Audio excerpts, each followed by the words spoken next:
না। আপনারা বিএনপির কর্মী, বিএনপির নেতা, এটি মনে রাখতে হবে। চুয়াডাঙ্গায় আপনারা সীমাবদ্ধ নন, আপনারা ছড়িয়ে আছেন বাংলাদেশের ৫৫,১২৬ বর্গ মাইল। এই দেশের ২০ কোটি মানুষ আপনাদের দিকে তাকিয়ে আছে। আপনাকে বুঝতে হবে আপনার এই কাঁধের উপরে কত বড় দায়িত্ব আছে, এটি আপনাকে অনুধাবন করতে হবে। এটি আপনাকে বুঝতে হবে যে কত বড় দায়িত্ব আছে। আপনি শহীদ জিয়ার কর্মী, খালেদা জিয়ার সৈনিক আপনি।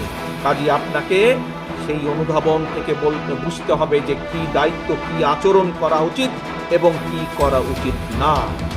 এটি বুঝতে সক্ষম হলে দেশের মানুষ আনন্দে আপনাদেরকে দায়িত্ব প্রদান করবে।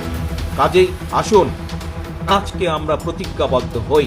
এখানে উপস্থিত প্রতিটা মানুষ যারা নিজেকে শহীদ জিয়ার সৈনিক বলেন, যারা নিজেকে খালেদা জিয়ার কর্মী হিসাবে দাবি করেন, প্রত্যেকটি মানুষ আজকে আমরা প্রতিজ্ঞাবদ্ধ হই যে আজ আমাদের আচরণ এই মুহূর্ত থেকে আগামী দিনগুলো প্রত্যেকটি দিন আমাদের আচরণ হবে বাংলাদেশের মানুষের প্রত্যাশা অনুযায়ী।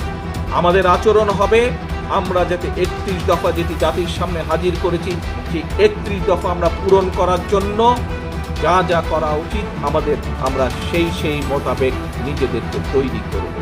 এই হোক আমাদের প্রত্যাশা, এই হোক আমাদের প্রতিজ্ঞা।